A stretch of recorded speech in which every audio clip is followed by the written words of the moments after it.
Welcome back. How you doing? Are you hanging in there? Good. Well, let's start truth number 4. Truth number 4 is the abundance truth. And here's the lie. Abundance is defined by what we have. And here's the truth. Abundance is defined by what we give. And many people believe that abundance is getting. That success is all about getting richer and getting more stuff. An amazing home, expensive clothes, an incredible car, getting ahead, getting the deal, getting the sale, getting a break, getting a leg up, or just getting it done. We're absolutely obsessed with getting. And it's not that getting is a bad thing. We all want to get certain things in our lives, but here's the difference. Getting what you want must be seen as the end result of your success, not as the way to become successful. It's like thinking that buying a nice car will deliver you more sales. There's nothing wrong with buying a nicer car, but do that because of your success, not as a way to get there. If you follow the latter plan, that would mean you're trying to get by getting. Doesn't make sense. It's one of the biggest issues most people are facing, trying to get the things that make us look successful, right? Because then we will start to feel successful. But although this may work in the short term, your mind will soon tell you otherwise and remind you that this is a mistake.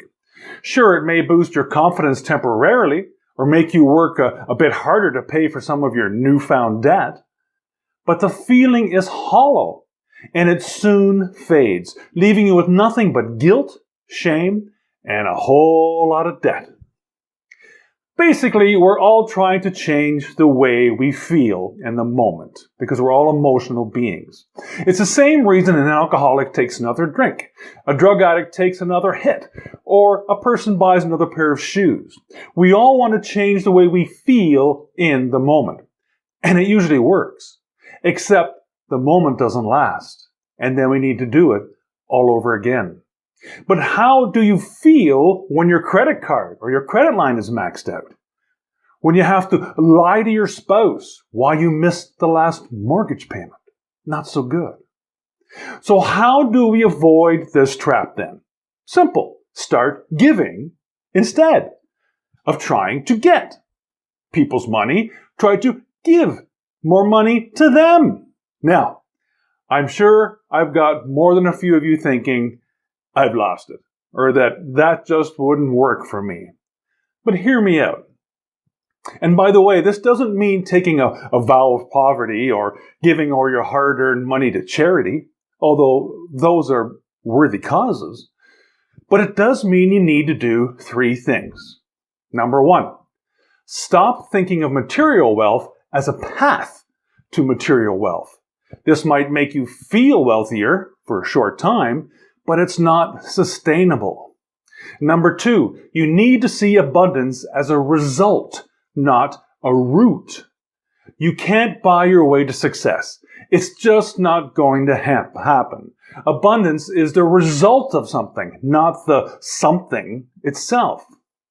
And number 3, you need to see your interactions with others, both professional and personal, as opportunities to create abundance for others, not just for yourself. And this is not some sort of back-scratching routine. That's just scorekeeping, really. You should be giving without expectation.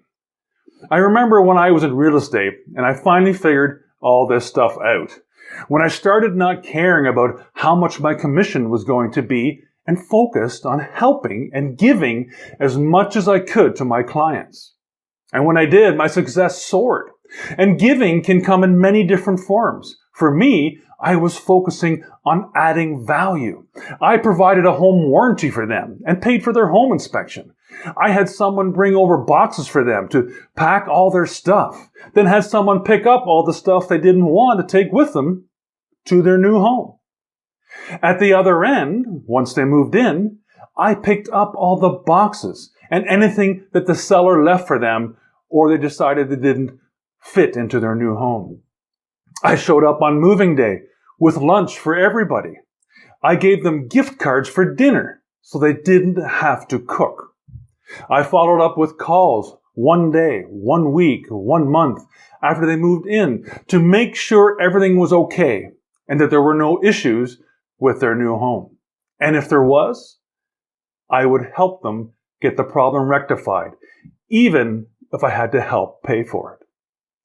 And when some of the other agents that I worked with started asking me, hey, how I was getting all these clients, I told them, but when they found out it would cost them a little bit of their commission, they weren't interested anymore.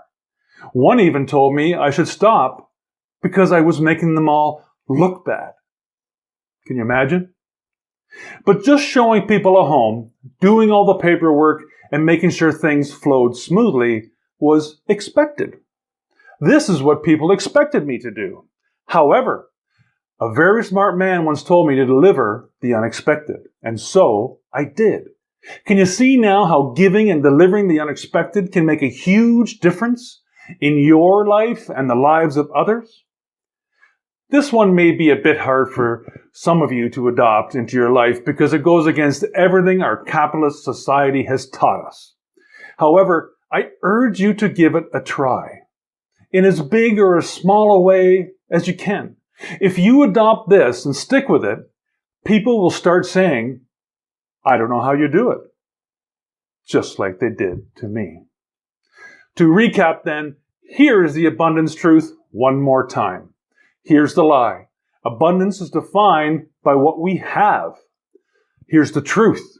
Abundance is defined by what we give. Thanks for listening, and I hope you are abundantly clear about the abundance truth. See you in the next video.